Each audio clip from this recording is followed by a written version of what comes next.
ناظرین، اب ہم بات کریں گے ذوالقرنین علیہ السلام، یاجوج اور ماجوج سمیت ان سے متعلقہ تمام تر موضوعات پر کہ ذوالقرنین کون تھے، یاجوج اور ماجوج کیا ہیں، ذوالقرنین علیہ السلام نے کب، کہاں، کیوں اور کیسے یاجوج اور ماجوج کو قید کیا، ان سوالات سمیت ایسے جتنے بھی سوالات ہیں ان سب سوالات پر تفصیل کے ساتھ بات کریں گے۔ سب سے پہلے بات کرتے ہیں ذوالقرنین علیہ السلام پر کہ ذوالقرنین علیہ السلام کون تھے۔ یہ سوال بہت عرصے سے چلا رہا ہے اور اس سوال کا جواب دینے کے لیے قرآن کی ترجمانی کے دعوے داروں نے جو کہانیاں گڑھ رکھی ہیں، سب سے پہلے ان کو آپ کے سامنے رکھتے ہوئے ان کی حقیقت واضح کریں گے تاکہ اس موضوع پر کسی بھی قسم کا کوئی سوال، شک، شبہ یا ابہام باقی نہ رہے اور حق ہر لحاظ سے، ہر پہلو سے کھل کر آپ پر واضح ہو جائے۔ ذوالقرنین کے حوالے سے کہا جاتا ہے کہ قرآن میں اس قصے کا شان نزول یہودیوں کے 3 سوالات تھے۔ ان میں سے ایک اصحاب کہف کے بارے میں، دوسرا روح کے بارے میں اور تیسرا ذوالقرنین کے بارے میں تھا، اور انہی سوالات کے جوابات کے ضمن میں سورہ الکہف نازل ہوئی۔ ناظرین، یہ جو شان نزول بیان کیا جاتا ہے، یہ جو شان نزول اس صورت سے منسوب کیا جاتا ہے، اگر اسے صحیح تسلیم کر لیا جائے، اسے مان لیا جائے تو بہت سے سوالات پیدا ہوتے ہیں۔ ان میں سب سے پہلا سوال تو یہ پیدا ہوتا ہے کہ سورہ الکہف تو ایک لمبے عرصے پر محیط وقتاً فوقتاً وقفے سے آیات کی صورت میں نازل ہوئی۔ جب حقیقت یہ ہے تو پھر یہ کیسے کہا جا سکتا ہے کہ سورہ الکہف ایک ہی بار مکمل نازل ہوئی؟ حالانکہ آپ اس کی حقیقت بذات خود قرآن میں ہی دیکھ سکتے ہیں کہ قرآن بالکل واضح الفاظ میں یہ کہتا ہے کہ قرآن آہستہ آہستہ وقفے سے ایک لمبے عرصے میں اتارا جا رہا ہے۔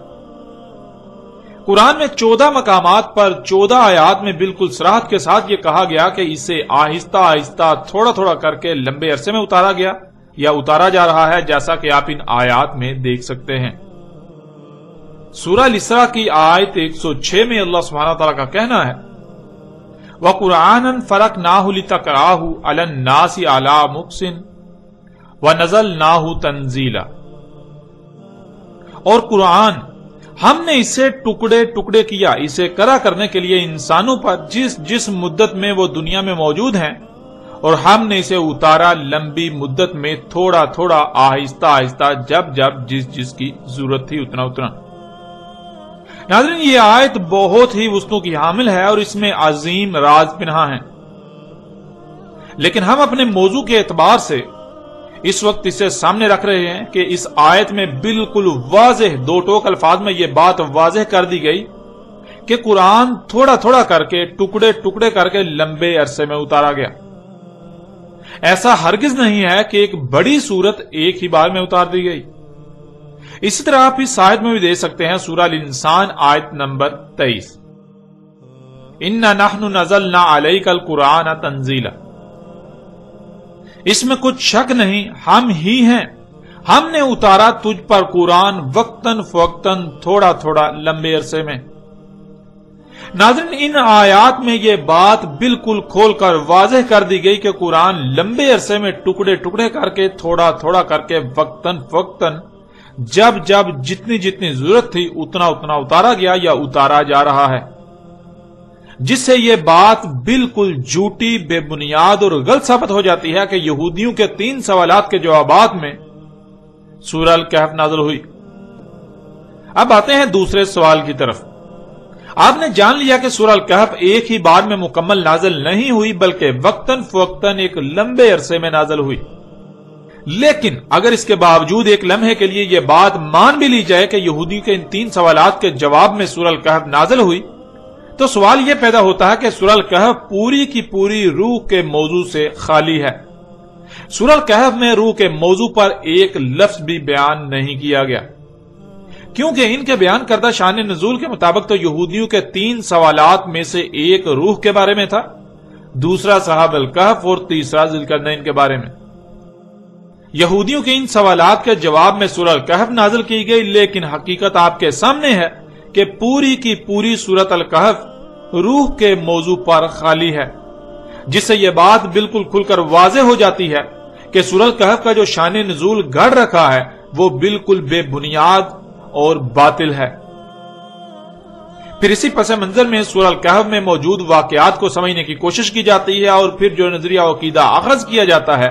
وہ دوسروں پر بھی مسلط کیا جاتا ہے، جو کہ بالکل بے بنیاد اور باطل ہے۔ پھر ناظرین، تیسرا سوال یہ پیدا ہوتا ہے کہ اگر یہودیوں نے اصحاب الکہف کے بارے میں سوال کیا تو پھر ایسا کیوں ہے کہ یہودیوں کی پوری تاریخ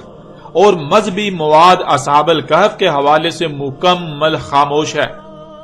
آپ کو بنی اسرائیل میں سے یہود کے ہاں ایک لفظ بھی اصحاب الکہف پر نہیں ملے گا، اور وہ اصحاب الکہف کے حوالے سے کسی بھی واقعہ کو کوئی اہمیت نہیں دیتے،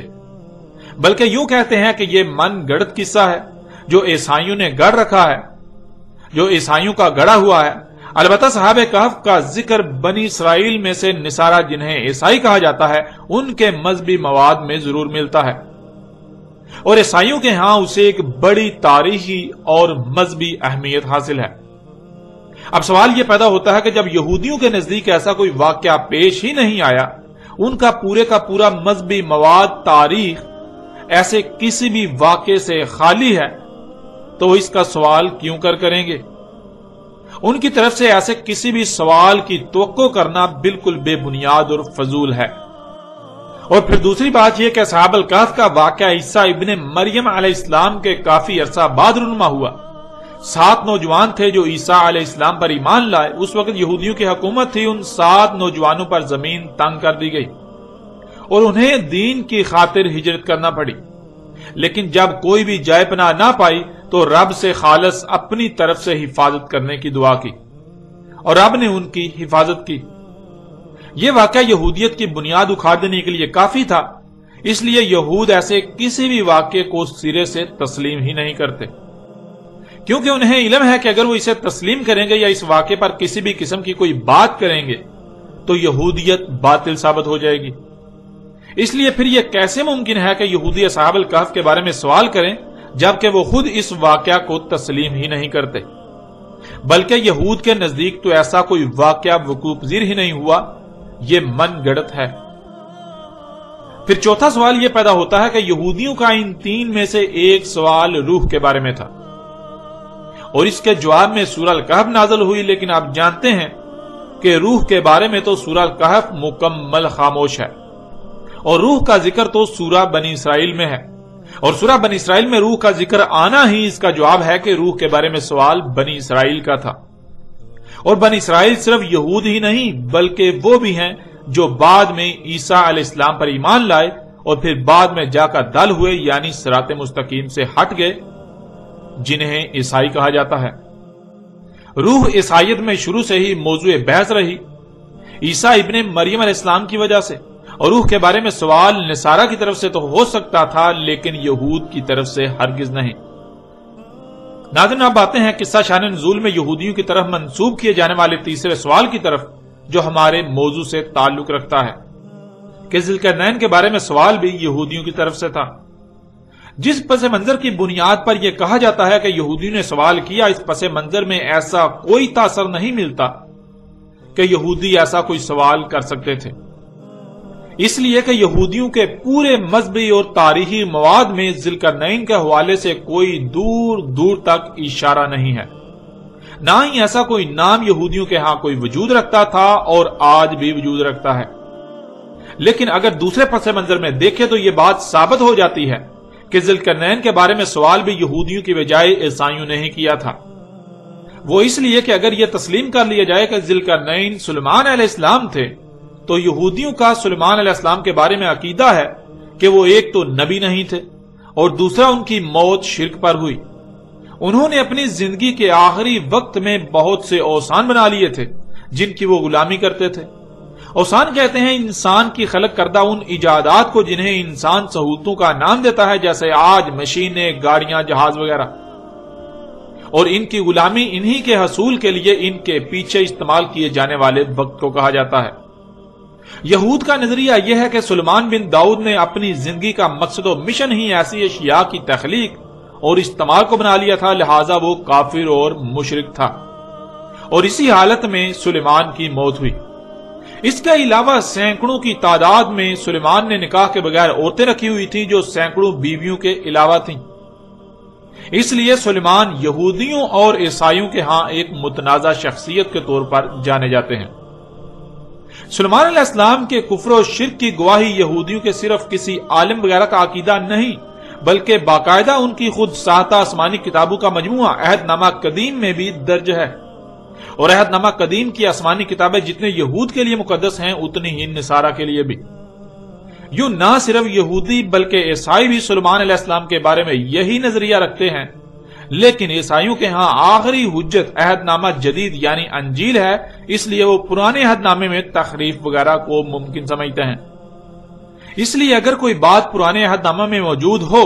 اور اس کے برعکس کوئی بات کہیں سے معلوم ہو تو وہ کوشش کرتے ہیں کہ آنکھیں بند کر کے پرانے عہد نامے کو تسلیم کرنے کی بجائے تحقیق کی جائے، لیکن یہود اس بات کو سننے کے لیے تیار ہی نہیں کہ عہد نامہ قدیم میں کوئی تبدیلی یا تحریف ہے، اور وہ کسی ایسی بات کو تسلیم کریں جو عہد نامہ قدیم کے مخالف ہو یا یہودیوں کے عقائد کی نفی تصور کیا جاتا ہے۔ پھر یہ سمجھنا کہ یہودی ایسا سوال کریں گے یہ بالکل بے بنیاد اور باطل ثابت ہو جاتا ہے۔ البتہ جب محمد علیہ السلام کو مبعوث کیا گیا تو قرآن میں سلیمان علیہ السلام کے بارے میں نہ صرف یہودی کے عقائد و نظریات کی تردید کی گئی بلکہ سلیمان علیہ السلام کو اللہ سبحانہ و تعالیٰ نے اپنا صالح نبی اور صالح حکمران قرار دیا، اور دو ٹوک الفاظ میں یہ واضح کر دیا کہ سلیمان کافر و مشرک نہیں تھا۔ یوں یہ بات بھی واضح ہو جاتی ہے کہ اگر ذوالقرنین سلیمان علیہ السلام تھے تو پھر نصارہ کی طرف سے سوال کیا گیا کہ یہود تو اس شخصیت یعنی سلیمان کے بارے میں ایسا عقیدہ و نظریہ رکھتے ہیں اور ہماری انجیل تو اس پر بالکل خاموش ہے، تو اے محمد آپ بتائیں کہ آیا یہود اس بارے میں سچے ہیں یا پھر حقیقت کیا ہے؟ یہود داؤد کے بیٹے سلیمان کے بارے میں جو عقیدہ و نظریہ رکھتے ہیں کہ وہ کافر و مشرک تھا، اس پر طرح طرح کے الزامات لگاتے ہیں، آیا وہ اپنے اس عقیدے میں سچے ہیں یا پھر حقیقت اس کے برعکس ہے؟ لہٰذا آپ اس کی وضاحت کریں۔ اور قرآن میں جب اللہ سبحانہ و تعالیٰ نے اس واقعہ کا ذکر کیا تو سلیمان کی جگہ لفظ ذوالقرنین استعمال کیا۔ آگے چل کر اس پر مزید تفصیل کے ساتھ بات ہوگی۔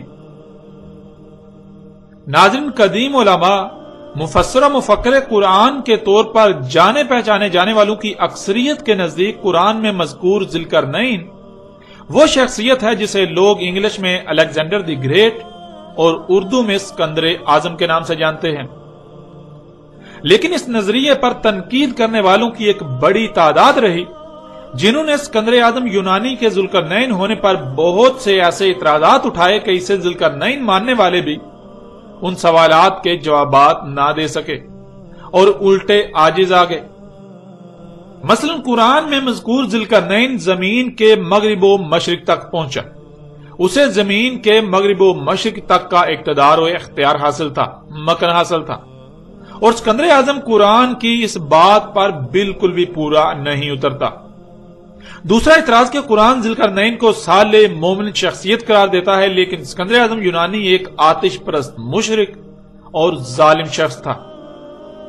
پھر تیسرا اعتراض کہ ذوالقرنین نے یاجوج اور ماجوج کو سد کی تعمیر کر کے روک دیا، لیکن اسکندر اعظم نے ایسی کوئی سد تعمیر ہی نہیں کی۔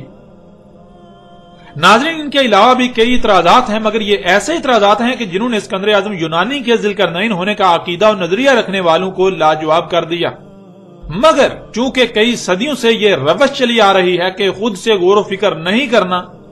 خود سے غور و فکر کر کے کوئی نئی بات اخذ نہیں کی جا سکتی سوائے اسی کے جو آباء و اجداد سے نسل در نسل چلا رہا ہے، اس لیے آج تک ہر کوئی آنکھیں بند کر کے اسکندر اعظم یونانی کو ہی ذوالقرنین مانتا ہوا چلا رہا ہے، اس کے باوجود کہ کوئی بھی اسے ذوالقرنین ثابت نہیں کر سکتا۔ دوسری طرف اعتراضات اٹھانے والوں نے بھی محض اعتراضات ہی اٹھائے، وہ اس کے برعکس کسی دوسری شخصیت کو سامنے نہ لا سکے جسے وہ ذوالقرنین کہہ سکتے ہوں۔ یوں ذوالقرنین کے حوالے سے سوال مزید الجھ گیا، وقت گزرتا گیا اور زمانہ جدید میں سب سے پہلے ایک ایسی شخصیت سامنے آئی جس نے اسکندر اعظم کے ذوالقرنین ہونے کا رد کرتے ہوئے ایک نئی شخصیت کو ذوالقرنین ثابت کرنے کی بھرپور کوشش کی اور ایک دوسری شخصیت کو ذوالقرنین کے طور پر متعارف کرایا۔ زمانہ جدید کی یہ شخصیت نامور صحافی، سیاسی اور معروف مذہبی شخصیت ابوالکلام آزاد تھے، جنہوں نے یہود و نصارہ کی مذہبی کتابوں کا مجموعہ عہد نامہ قدیم میں مذکور ایک ایرانی بادشاہ سائرس کو قرآن میں مذکور ذی القرنین قرار دیا، اور بہت سی نامور شخصیات نے نہ صرف ابوالکلام آزاد کے اس نظریے و عقیدے کی تائید و تصدیق کی، اسے تسلیم کیا، بلکہ اس کا خوب پرچار بھی کیا، جن میں غلام احمد پرویز، ابو العلا مودودی اور ڈاکٹر اسرار احمد وغیرہ سر فہرست ہیں۔ لیکن حضرت یہ بھی اپنی جگہ اٹل حقیقت ہے کہ جیسے اسکندر اعظم یونانی آتش پرست مشرک تھا، بالکل ایسے ہی سائرس دی گریٹ ایرانی بھی نہ صرف آتش پرست مشرک بلکہ بہت بڑا ظالم و جابری شخص تھا، جس نے بستیوں کی بستیوں کو تہس نہس کیا اور اپنی سلطنت کی وسعت کے لیے آس پاس کی کمزور ریاستوں پر تسلط کے لیے انہیں کچل کر رکھ دیا، انہیں تباہ و برباد کر کے رکھ دیا، جس میں عام عوام کی ایک بہت بڑی تعداد اس ظلم و جبر کا شکار ہوئی۔ یہاں تک کہ یہودیوں اور عیسائیوں کے مذہبی مواد عہد نامہ قدیم یعنی پرانے عہد نامے میں بھی یہ بالکل واضح مذکور ہے کہ سائرس ایرانی نے خوب تباہی مچائی، اور یہودی اسے اس لیے پسند کرتے ہیں کہ اس نے نہ صرف یہودیوں کے ساتھ نرم رویہ اپنایا بلکہ صدیوں سے در بدر ذلیل و رسوا ہوتے یہودیوں کو واپس اسرائیل میں لا بسایا۔ لیکن حیران کن بات تو یہ ہے کہ ان تمام تر باتوں کو نظر انداز کرتے ہوئے ابوالکلام آزاد نے صرف ذی القرنین پر ایک نیا نظریہ دینے کے لیے، ایک نیا عقیدہ و نظریہ پیش کرنے کے لیے سائرس ایرانی مشرک عظیم کو اپنے آباء و اجداد کے نقش قدم پر چلتے ہوئے اسکندر اعظم کی طرح ذی القرنین قرار دیا۔ اس مقصد کے لیے ابوالکلام آزاد نے تاریخ کی کتب کو کھنگالا تو دو ہی شخصیات سامنے آئیں، ایک اسکندر اعظم یونانی اور دوسرا سائرس ایرانی۔ اسکندر اعظم یونانی کو تو پہلے ہی ذی القرنین قرار دیا جا چکا تھا، تو اس لیے اس کے مقابلے پر پیچھے ایک ہی شخصیت بچی،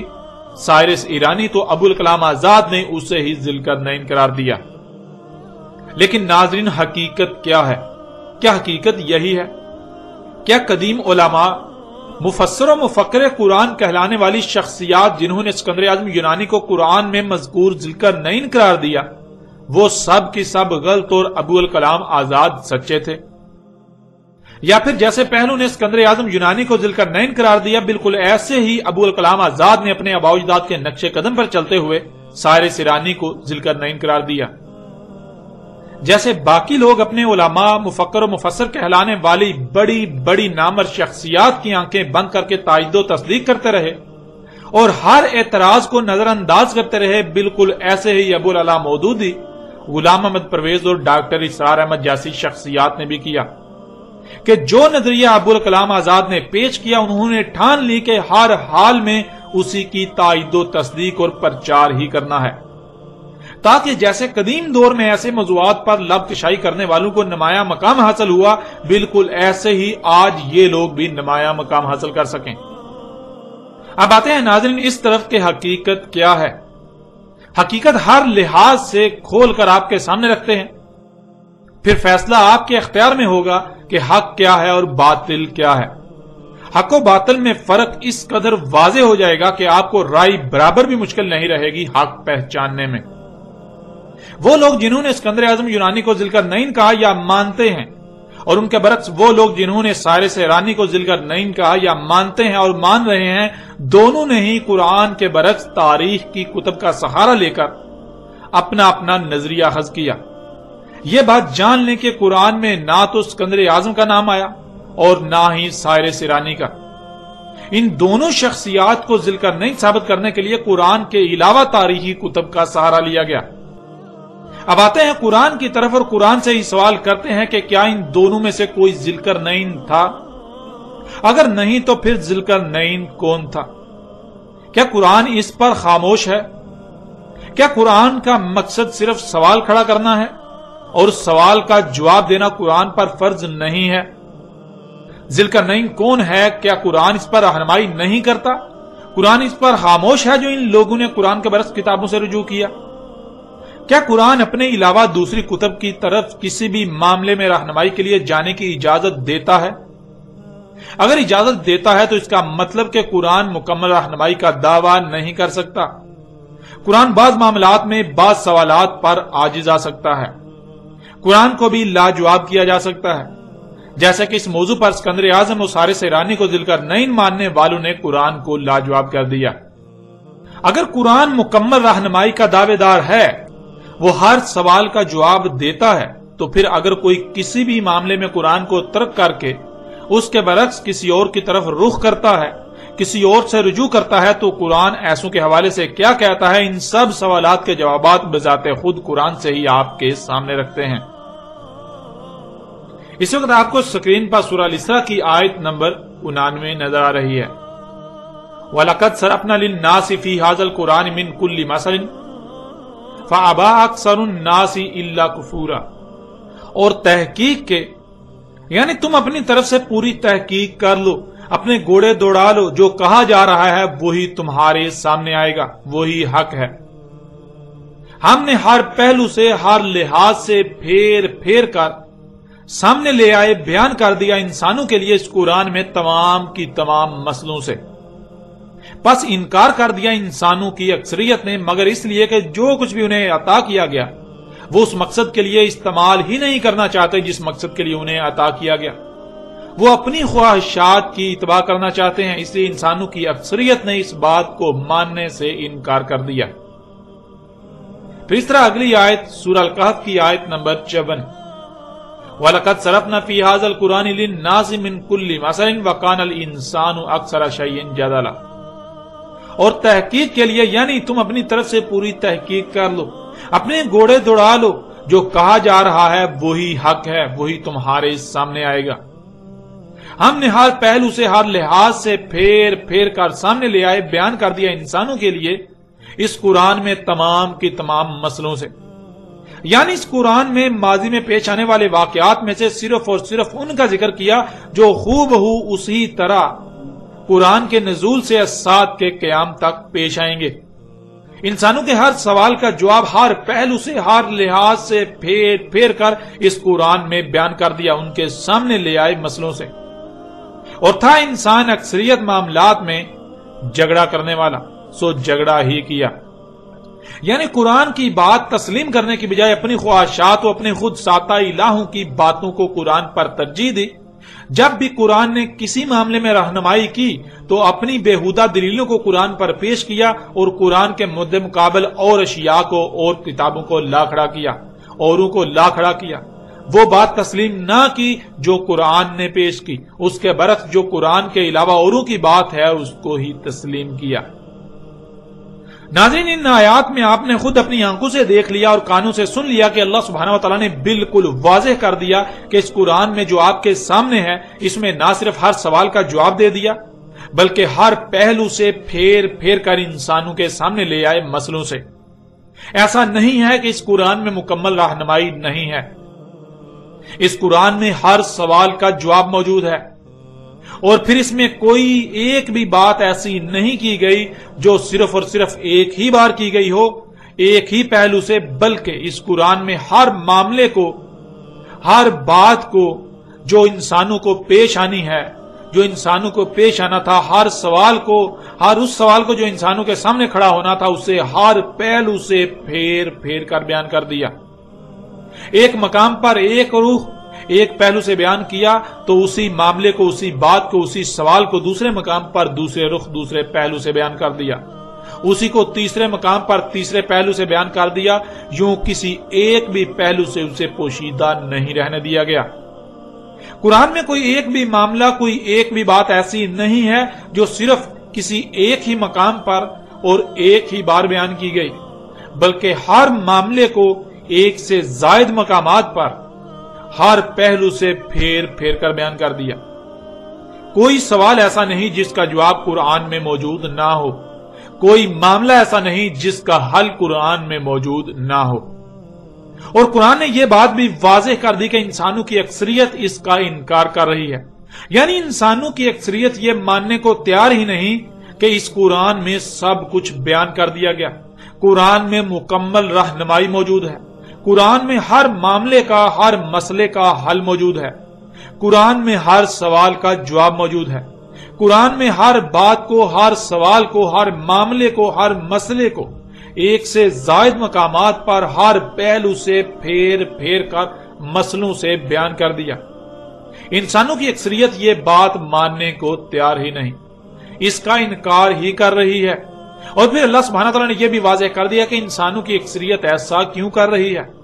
الا کفورا، یعنی انسانوں کو جو کچھ بھی عطا کیا گیا، خواہ وہ مال ہو، دولت ہو، اولاد ہو یا ذہنی اور جسمانی صلاحیتیں ہوں، وہ کہیں یا کسی پر بھی اقتدار و اختیار ہو یا کچھ بھی عطا کیا گیا ہو، انسانوں کی اکثریت ان کا استعمال اس مقصد کے لیے کرنا ہی نہیں چاہتی جس مقصد کے لیے انہیں یہ سب عطا کیا گیا، یہ سب کچھ دیا گیا۔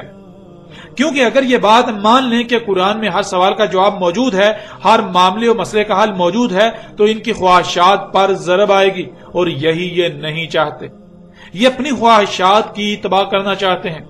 اس لیے یہ اس بات کا انکار کرتے ہیں کہ قرآن میں سب کچھ ہر پہلو سے پھیر پھیر کر مسئلوں سے بیان کر دیا گیا، مسئلوں سے سامنے لے آیا گیا۔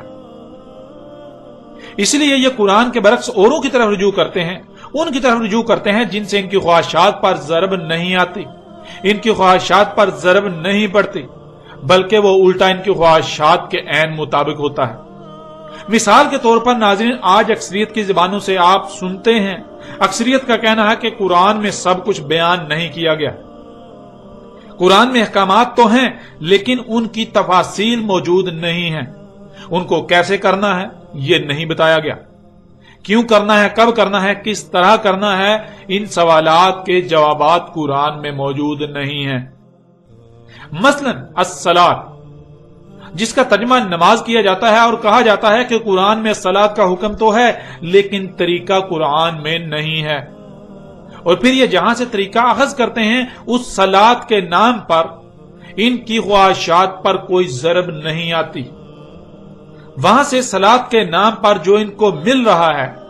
وہ ان کی خواہشات کے عین مطابق ہے، حالانکہ پورے کا پورا قرآن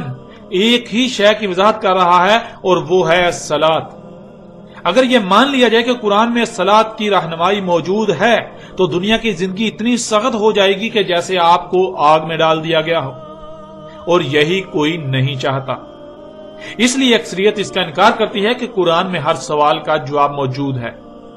کیونکہ اگر اس بات کو تسلیم کر لیا جائے گا اور اپنے ہر سوال کا جواب، ہر مسئلے کا حل قرآن میں تلاش کیا جائے گا،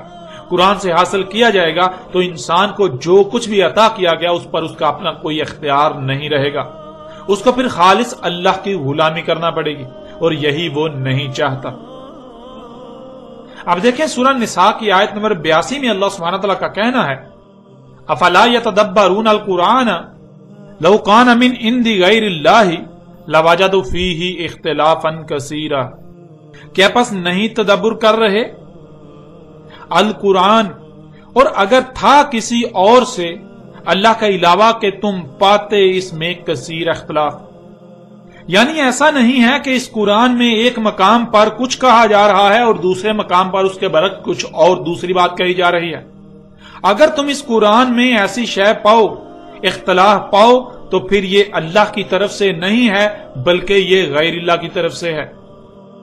ناظرین، اللہ سبحانہ و تعالیٰ کی طرف سے کھلم کھلا اعلان ہے کہ اگر یہ قرآن غیر اللہ کی طرف سے ہوتا تو تم اس میں کثیر اختلاف پاتے۔ یعنی اگر ہم اس آیت کو صرف پیچھے بیان کی جانے والی 2 آیات کے تناظر میں دیکھیں تو ایسا ممکن ہی نہیں کہ اللہ سبحانہ و تعالیٰ نے قرآن میں جو سوالات اٹھائے ہوں یا جو بھی احکامات دیے ہوں، جو بھی کہا ہو، ان کے جوابات بھی قرآن میں نہ دیے ہوں۔ حتیٰ کہ انسان کے اس دنیا میں موجود رہنے تک پیش آنے والے کسی بھی معاملے کا حل ایسا نہیں ہے کہ قرآن میں نہ ہو، کسی بھی قسم کے پیدا ہونے والے سوال کا جواب قرآن میں نہ ہو، یہ ممکن ہی نہیں۔ کیونکہ اگر ایسا ہو تو گویا کہ قرآن میں اختلاف ہے۔ ایک طرف اللہ سبحانہ تعالیٰ کا کہنا ہے کہ اس قرآن میں سب کچھ ہر طرف سے پھیر پھیر کر بیان کر دیا، ہر پہلو سے پھیر پھیر کر انسانوں کے لیے ان کے سامنے لے آئے مسئلوں سے، اور دوسری طرف اللہ سبحانہ و تعالیٰ نے ایسے سوالات کے جوابات ہی نہ رکھے جو بڑے بڑے سوالات ہیں، جن کے جوابات جاننا بہت ضروری ہیں۔ قرآن خود ہی سوال کھڑا کرے اور اس کا جواب ہی نہ دے، ایسی صورت میں تو یہ پھر اللہ کی طرف سے نہ ہوا بلکہ غیر اللہ کی طرف سے ہوا، جو کہ بالکل ناممکن ہے۔ اب ناظرین غور کریں، اللہ سبحانہ تعالیٰ کا کہنا ہے کہ ہر سوال کا جواب اس قرآن میں ہر پہلو سے پھیر پھیر کر مختلف مقامات پر بیان کر دیا، انسانوں کے لیے سامنے لے آئے مسئلوں سے، اور اگر کوئی سوال کھڑا ہو اور آپ یہ کہیں کہ اس قرآن میں اس کا جواب نہیں ہے تو پھر اس کا مطلب کیا ہے؟ ایک ہی صورت ہے، یا تو قرآن جھوٹا اور آپ سچے ہیں، یا پھر قرآن جھوٹا نہیں، قرآن تو سچا ہے اور آپ اپنے دعوے میں جھوٹے ہیں۔ آپ قرآن پر الزام لگا رہے ہیں، آپ قرآن پر اور اللہ پر افترا کر رہے ہیں۔ اور ناظرین ذرا غور کریں، اگر کوئی سوال پیدا ہوتا ہے تو آپ اس سوال کا جواب قرآن سے حاصل کرنے کی بجائے اس قرآن کے برعکس کسی اور کی طرف رجوع کرتے ہیں، تو آپ کا یہ عمل کس بات کا اعلان کر رہا ہے؟ کیا آپ اپنے عمل سے یہ اعلان نہیں کر رہے کہ قرآن کے پاس آپ کے سوال کا جواب موجود نہیں ہے؟ کیا آپ اپنے عمل سے یہ اعلان نہیں کر رہے کہ قرآن میں اختلاف موجود ہے؟ ایک طرف قرآن ہر سوال کا جواب دینے کا دعویٰ کرتا ہے اور دوسری طرف آپ کے سوال کا جواب قرآن کے پاس ہے ہی نہیں۔ اسی لیے تو آپ نے قرآن کے برعکس کسی اور سے رجوع کیا اپنے سوال کے جواب کے لیے۔ اب ناظرین ذرا غور کریں،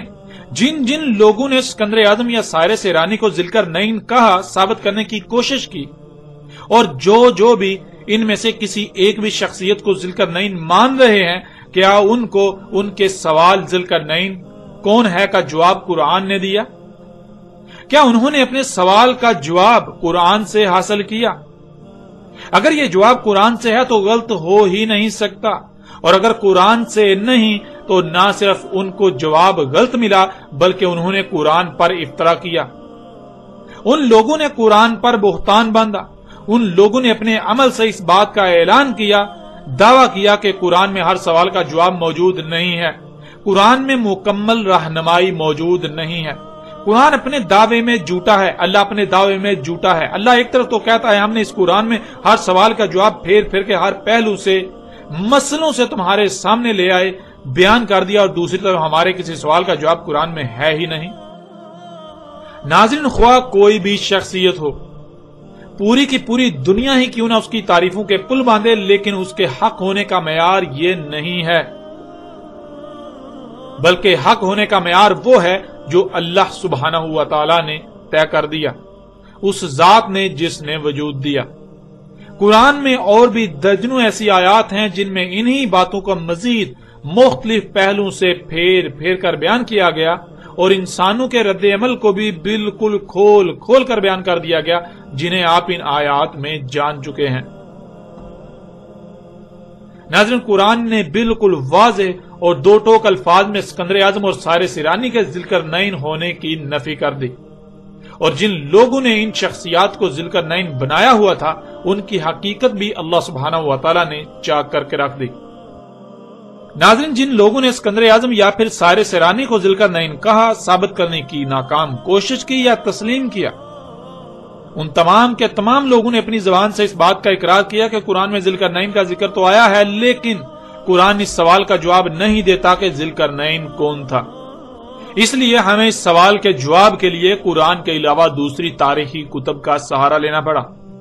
آپ جان چکے ہیں کہ یہ لوگ اپنے دعوے میں بالکل بے بنیاد اور جھوٹے ہیں۔ یہ ان کا کہنا ہے کہ قرآن میں ان کے سوال کا جواب نہیں، اللہ نے یا قرآن نے ایسا ہرگز نہیں کہا، بلکہ اللہ نے تو اس قرآن میں ان کے بالکل برعکس ایک دوسری بات کی، یہ دعویٰ کیا کہ اس قرآن میں سب کا سب ہر پہلو سے پھیر پھیر کر تمہارے سامنے لے آئے، اور وہ بھی مسئلوں سے۔ اور اگر کوئی یہ کہتا ہے کہ قرآن میں کسی سوال کا جواب موجود نہیں ہے تو اس میں قرآن کا قصور نہیں ہے، بلکہ قصور اس کا اپنا ہے۔ قصور اس کا ہے جو ایسا کہہ رہا ہے، جسے قرآن میں اس سوال کا جواب نہیں مل رہا۔ وہ اللہ کے قانون میں اندھا ہو چکا ہے، اسے اپنے اندھے پن کے علاج کی ضرورت ہے، نہ کہ اللہ اور اس کے قرآن الحکیم پر بہتان کی ضرورت۔ وہ اس معیار پر، اس قانون پر پورا ہی نہیں اتر رہا جس معیار پر، جس قانون پر پورا اترنے سے قرآن اپنے راز کھولتا ہے۔ اس لیے اسے اپنے گریبان میں جھانکنا چاہیے، اپنی ذات میں جھانکنا چاہیے کہ وہ اس کے اندر جو خامیاں ہیں، جو کمیاں ہیں، جو کجیاں ہیں، جو کوتاہیاں ہیں، وہ ان کو دور کرے، اپنی اصلاح کرے، اپنے آپ کو اس معیار پر، اس مقام پر لا کھڑا کرے جس مقام پر آنے سے قرآن اپنے راز کھولتا ہے، نہ کہ وہ الٹا اپنی غلطی کو قرآن پر تھوپنا شروع کر دے، قرآن پر اور اللہ پر بہتان باندھنا شروع کر دے۔ ان لوگوں نے کہا کہ قرآن میں اس سوال کا جواب موجود نہیں، اس لیے ہم نے قرآن کے علاوہ دوسری تاریخ کی کتابوں سے رجوع کیا، اور ہمیں قرآن کے برعکس ان تاریخی کتابوں نے ہمارے سوال کا جواب دیا، تو ان کے اس قول کا قرآن میں اللہ سبحانہ وتعالی نے کس طرح رد کر دیا، اسے بھی آپ کے سامنے رکھتے ہیں۔ اس وقت آپ کو اسکرین پر سورہ زمر کی آیت نمبر 23 نظر آ رہی ہے۔ اللہ نزل احسن الحدیث، اللہ نے اتاری احسن الحدیث۔ حدیث کہتے ہیں تاریخ کو۔ انسان کا معاملہ یہ ہے کہ جب بھی وہ کوئی ایسا کام کرتا ہے یا اسے ایسا معاملہ پیش آتا ہے جس سے اس کا پہلی بار واسطہ پڑتا ہے، تو وہ رہنمائی کے لیے کسی ایسے کو تلاش کرتا ہے جس کا اس سے پہلے اسی کام سے واسطہ پڑ چکا ہو، تاکہ اس کی تاریخ سے استفادہ کیا جا سکے۔ یوں نہ صرف بہتر طریقے سے اس مسئلے یا معاملے سے نپٹا جا سکے گا، بلکہ ہر ممکن حد تک نقصان سے بچا جا سکتا ہے۔ بالکل ایسے ہی جیسے آپ اپنی زندگی میں پہلی بار کوئی قیمتی شے خریدتے ہیں جس کے بارے میں پہلے سے آپ کے پاس کوئی علم نہیں ہوتا، تو آپ کسی ایسے شخص سے رہنمائی لیتے ہیں جو آپ سے پہلے اس شے کو خرید کر استعمال کر چکا ہوتا ہے۔ اگر کوئی ایسا شخص نہ ملے تو آپ کسی ایسے شخص کی تاریخ سے رہنمائی لیتے ہیں تاکہ کسی بھی قسم کی غلطی یا نقصان سے بچا جا سکے۔ یہی معاملہ دنیا میں آباد مجموعی طور پر انسانوں کا ہے۔ جب بھی انسانوں کو کوئی مسئلہ پیش آتا ہے تو رہنمائی کے لیے تاریخ سے رجوع کرنا ناگزیر ہوتا ہے، اس لیے یہ تاریخ سے رجوع کرتے ہیں، اور اسی مقصد کے لیے اللہ سبحانہ و تعالی نے احسن الحدیث اس قرآن کی صورت میں اتاری۔ یعنی یہ قرآن ایسی تاریخ ہے جس سے حسن کوئی تاریخ نہیں ہے، یہ قرآن احسن تاریخ ہے۔ ایسی ہی ایک دوسری آیت آپ کو قرآن میں ملے گی جس سے آپ اس آیت کو بآسانی سے سمجھ سکتے ہیں، اور وہ آیت ہے سورہ المومنون کی آیت نمبر 14۔ اللہ احسن الخالقین، خالقین جمع کا صیغہ ہے جس کے معنی ہے ایک سے زائد خلق کرنے والے۔ ان میں اللہ حسن خالق ہے، تو جو حسن ہو، جس سے حسن کوئی نہ ہو، اسے اخذ کیا جائے گا، اسی کو خالق بنایا جائے گا۔ یعنی ایسا نہیں ہے کہ اللہ خلق کرنے والوں میں حسن خالق ہے، اللہ حسن خالق ہے، اس بات کا محض زبان سے اقرار کرنا ہے، اور اللہ کے علاوہ اوروں کو بھی خالق بنایا جا سکتا ہے، ایسا ہرگز نہیں، ایسا قطعاً نہیں۔ اللہ احسن الخالقین کا مطلب یہ ہے کہ جو احسن خالق ہے اسے ہی اخذ کیا جائے گا، اور جو احسن نہیں ہے اسے ترک کر دیا جائے گا۔ تو اللہ احسن خالق ہے، اس لیے خالقین میں سے جو احسن ہے، اللہ احسن خالق ہے، صرف اور صرف اللہ ہی کو خالق بنایا جائے گا، اور اللہ کے علاوہ جو بھی خالقین ہیں، جو خالق ہیں جو کہ احسن نہیں ہیں، انہیں ترک کر دیا جائے گا، انہیں خالق نہیں بنایا جائے گا، انہیں اخذ نہیں کیا جائے گا۔ اللہ احسن الخالقین کا مطلب ہے کہ اللہ سے احسن کوئی خالق نہیں ہے، تو جو احسن خالق ہے اسے اخذ کیا جائے گا، اس کے علاوہ باقی سب کی نفی کی جائے گی، باقی سب کا رد کر دیا جائے گا، باقی سب کے سب کو کوڑے میں پھینک دیا جائے گا۔ تو بالکل ایسے ہی اللہ نزل احسن الحدیث، جو حدیث یعنی تاریخ اللہ نے اتاری ہے وہ احسن تاریخ ہے، اس سے حسن کوئی تاریخ نہیں ہے، اس لیے جو احسن ہے اسے اخذ کیا جائے گا، باقی سب کا رد کر دیا جائے گا۔ جب اللہ کسی بھی معاملے یا مسئلے میں رہنمائی کے لیے قرآن کو احسن الحدیث قرار دے رہا ہے، تو اگر کوئی احسن تاریخ کو چھوڑ کر جو احسن نہیں ان سے رہنمائی لیتا ہے، تو کیا وہ تاریخ کی کتابیں اس کی حاجت کو پورا کر سکتی ہیں؟ اسے بہتر جواب دے سکتی ہیں؟ اس کی بہتر رہنمائی کر سکتی ہیں؟ اسے صحیح جواب دے سکتی ہیں؟ نہیں، بالکل نہیں۔ جن کی اپنی کوئی بنیاد نہیں، جو خود خامیوں خرابیوں سے بھرپور ہوں، جو احسن نہیں ہیں، وہ کسی دوسرے کو نفع کیسے دے سکتی ہیں؟ جو تاریخ احسن ہے ہی نہیں، کیا وہ سوال کا احسن جواب دے سکتی ہے؟ نہیں، بالکل نہیں۔ اب جب کہ قرآن کے علاوہ کوئی احسن تاریخ ہے ہی نہیں، تو پھر اس قرآن کے علاوہ کسی تاریخ کی کتاب سے رہنمائی نہیں لی جا سکتی۔ اس قرآن کے علاوہ تاریخ کی ہر کتاب کو کوڑے دان میں پھینک دیا جائے گا، ردی کی ٹوکری میں پھینک دیا جائے گا۔ اگر کوئی اس قرآن کو چھوڑ کر کسی دوسری کتاب سے رہنمائی کے لیے رجوع کرتا ہے تو سوائے دھوکے کے اس کے ہاتھ کچھ نہیں آئے گا۔ اب آپ خود غور کریں، جب اللہ اس قرآن کو احسن تاریخ قرار دے رہا ہے اور اس قرآن کے علاوہ کسی بھی تاریخ سے رہنمائی کی اجازت نہیں دے رہا، بلکہ الٹا سختی کے ساتھ روک رہا ہے، تو اس کے باوجود جو ایسا کرتے ہیں تو اللہ کے نزدیک ایسے لوگوں کی حقیقت کیا ہوگی؟ اللہ کے نزدیک ایسا کرنے والوں کی حقیقت کیا ہے؟ جو ایسا کریں گے ان کے ہاتھ کیا آئے گا؟ ان کے ہاتھ سوائے باطل کے کچھ نہیں آئے گا۔ اور جن لوگوں نے اسکندر اعظم یا سائرس ایرانی کو ذوالقرنین قرار دیا، وہ لوگ تو خود اپنی زبان سے اس بات کا اقرار کر رہے ہیں کہ ذوالقرنین کے بارے میں جاننے کے لیے انہوں نے احسن تاریخ قرآن کے برعکس دوسری تاریخ سے رجوع کیا، جس نے انہیں ان کے سوال کا جواب دیا۔ تو جب یہ جواب احسن تاریخ کا ہے ہی نہیں تو پھر جواب بھی احسن کیسے ہو سکتا ہے؟ بالکل نہیں ہو سکتا۔ غیر قرآن کا جواب بالکل بے بنیاد، باطل اور محض دھوکے کے سوا کچھ نہیں۔ اور اس سے بڑھ کر تو یہ کہ جب آپ قرآن کو چھوڑ کر کسی دوسری تاریخ سے رہنمائی کے لیے رجوع کرتے ہیں تو آپ اپنے عمل سے اس قرآن کے احسن الحدیث ہونے کا کفر کرتے ہیں۔ ظاہر ہے رہنمائی اس سے لی جائے گی جو احسن ہے، اور جب آپ نے اس قرآن کے برعکس کسی دوسرے سے رہنمائی لی، کسی دوسری تاریخ سے رہنمائی لی، تو آپ نے اپنے عمل سے یہ ثابت کر دیا کہ آپ غیر قرآن کو احسن الحدیث تسلیم کر رہے ہیں اور قرآن کے احسن الحدیث ہونے کا انکار کر رہے ہیں۔